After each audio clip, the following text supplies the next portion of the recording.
Hi everyone, welcome back to Nafees tips. இன்றைக்கி நம்ம சாம்பார் சாதம், ரச சாதம், தயிர் சாதம் எல்லாத்துக்குமே சூப்பர் காம்பினேஷனான காரமாக மசாலா வாழைக்காய் ஃப்ரை எப்படி செய்கிறதுங்கிறத பார்க்கலாம். ஃபஸ்ட்டு ஒரு கடாயில் 3 டேபிள் ஸ்பூன் எண்ணெய் சேர்த்துக்கலாம். எண்ணெய் நல்லா சூடாகட்டும். சூடானதுக்கப்புறம் அதில் 1 டீஸ்பூன் கடுகு உளுந்தம் பருப்பு சேர்த்துக்கலாம். அது பொரிஞ்சதுக்கப்புறம் அதில் ஒரு கொத்து கருவேப்பிலை சேர்த்துட்டு எல்லாம் நல்லா பொரிஞ்சோன்னா அதில் ஒரு பெரிய வெங்காயத்தை கட் பண்ணி சேர்த்து நல்லா வதக்கிக்கலாம்.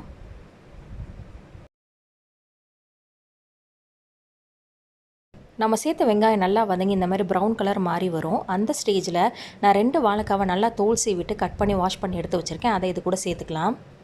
சேர்த்துட்டு நல்லா வதக்கிக்கலாம். இந்த சைஸில் கட் பண்ணிக்கோங்க வாழைக்காவை.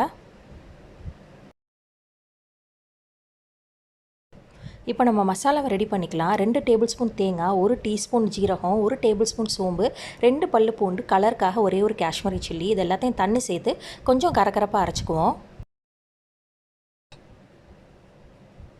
இந்தளவு கரகரப்பாக அரைச்சிக்கலாம்.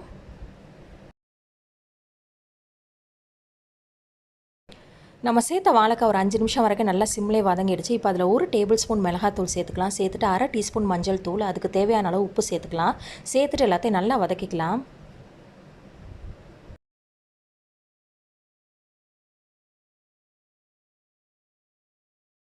நம்ம சேர்த்த மசாலா பொருள்லாம் எல்லாம் நல்லா வதங்கி பச்சை வாசனை போனதுக்கப்புறம் நம்ம அரைச்சி வச்சுருக்க தேங்காய் பேஸ்ட்டு இது கூட சேர்த்துக்கலாம். சேர்த்துட்டு அது கூட ஒரு 1/2 டம்ளர் தண்ணி சேர்த்துப்போம்.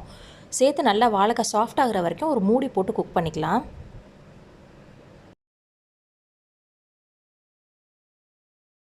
நம்ம சேர்த்த தண்ணிலாம் வற்றி நல்லா வாழைக்காய் சாஃப்டாக குக் ஆகிடுச்சு. இப்போ ஃபுல் சிம்மில் வச்சுட்டு அடுப்பை நல்லா ரோஸ்ட் ஆகிற வரைக்கும் வாழைக்காவை குக் பண்ணுவோம். ஒரு 5 to 7 மினிட்ஸ் வரைக்கும் குக் ஆகட்டும்.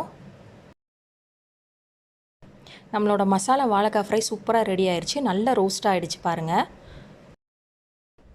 இது எல்லாத்துக்கூடையும் சூப்பர் காம்பினேஷனாக இருக்கும். நீங்களும் இதே மாதிரி ட்ரை பண்ணி பார்த்துட்டு உங்களோட ஃபீட்பேக்ஸ் எனக்கு கமெண்ட் பண்ணுங்கள். உங்களுக்கு இந்த வீடியோ பிடிச்சிருந்துச்சுன்னா லைக் பண்ணுங்கள், ஷேர் பண்ணுங்கள், மறக்காமல் சப்ஸ்கிரைப் பண்ணுங்கள். தேங்க்ஸ் ஃபார் வாட்சிங்.